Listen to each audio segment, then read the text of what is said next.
This video is about some excellent personal finance goals.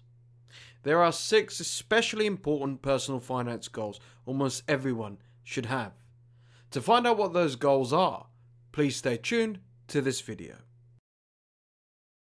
Welcome to the SCG Show, the home of education entertainment, and please do me a favor, if you really enjoyed this video, smash that like button. I would really appreciate it. Usually when we grow up, we have all different types of goals and dreams. Some want to be astronauts, entrepreneurs, teachers, doctors. You get it. Some wish to travel the world, give back to society, experience the thrills of life. Whilst all of that is good, where are the goals in terms of our personal finance? Some say, I want to be a millionaire. And others say, I just want to be rich. And some might even go as far as saying, I just need to win the lottery. But sadly for me, and I'm not blaming my parents or teachers, I was never really educated on my personal finance. And that is why I talk a great amount about finance on this channel, because it's just as important as almost everything else. It has nothing to do with being greedy or anything like that. It's just got to do with your money being right, and if it's not right, you will have a lot of problems. And my aim is to help you and improve your life with these videos. Also, I should mention, always seek the advice of a financial advisor who's a professional over somebody like myself. I'm just talking from personal experience. I turned around my financial situation from being dead broke and not knowing what was going on. You've got to be focused with your finances. Otherwise, your finance will focus you. Pretty soon those chickens will come home to roost. Trust me, this does happen. It's not a nice situation when the creditors call and you're going to sleep tossing and turning worrying about money. 90% of people in the Western world have no idea what's in their bank balance and only $500 on average in their savings. And this was before the global pandemic. Don't worry, I'm not going to sell you a course or a service or anything like that. I'm just giving you this advice for free, a little bit how I wish someone gave it to me. Remember, your relationship with your money is private.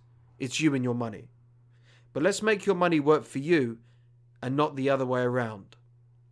Here are the goals. Number 1, have an emergency fund. All my life, I heard people drum it down my throat. Save your money. Make sure you save. You need to have a savings account. But because I used to live so fast and loose with my money, I never knew why was I saving. Then it hit me. I was met with a massive bill not long ago, out of the blue. It hit me like a ton of bricks. It hurts just even thinking about it again.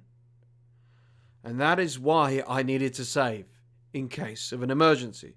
Hence the name, an emergency fund.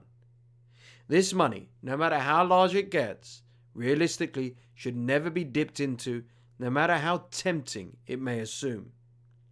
There are so many different types of financial emergencies. Here are some examples.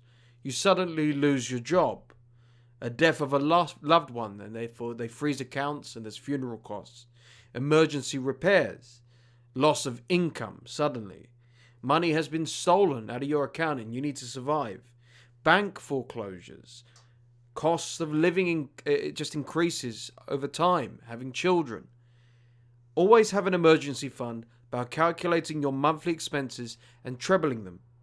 My late father said always have 3 months expenses saved, but you can always have more.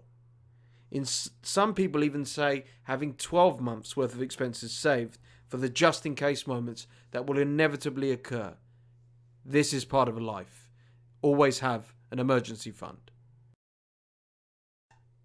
Another excellent personal finance goal is removing debt.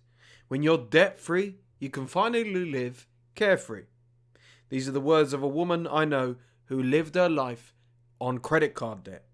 She went on lavish holidays, ate at the fanciest restaurants, drove expensive cars, you name it.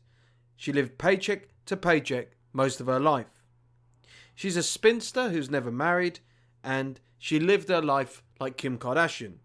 However, over the few years as she got older, she started to change. She wasn't going out as much, and she started selling all of her old junk on eBay. But pretty soon, she had financially matured.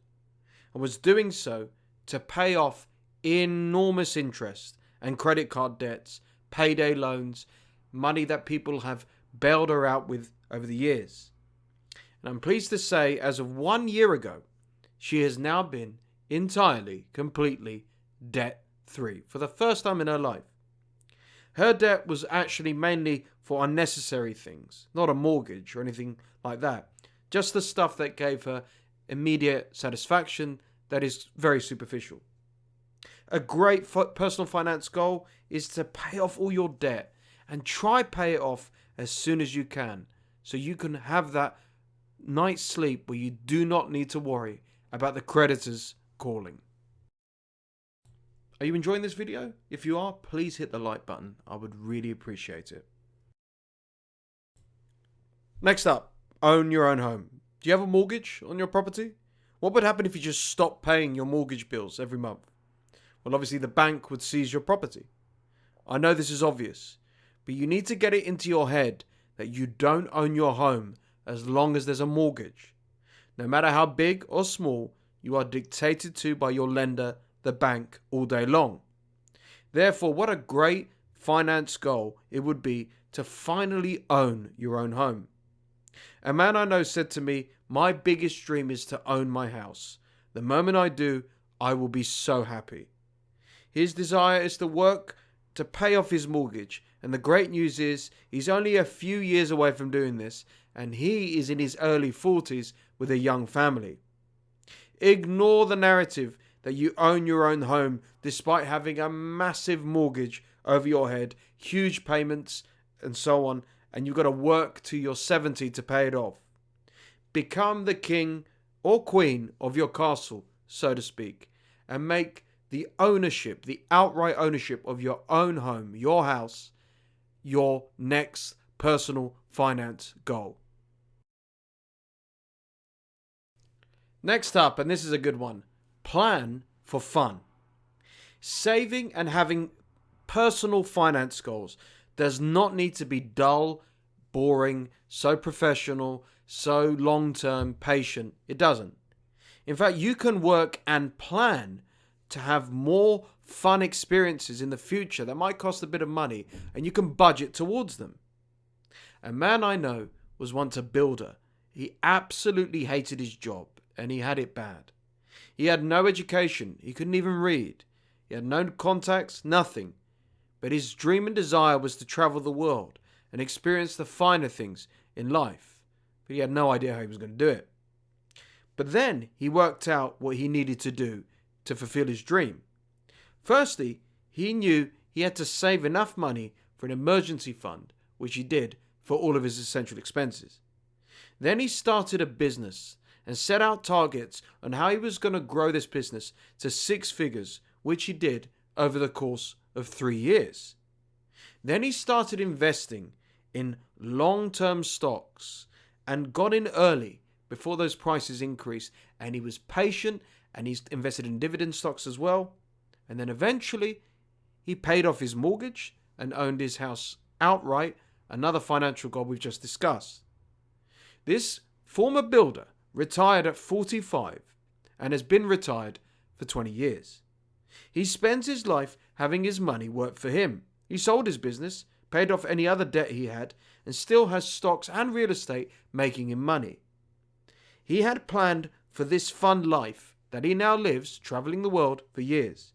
He goes on vacation several times a year to the most exotic locations. He plays golf. He goes to a lot of parties. He lives a carefree, fun, relaxing life. Not bad for a guy with no education.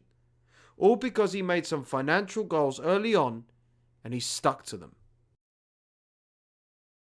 Finally, have multiple sources of income.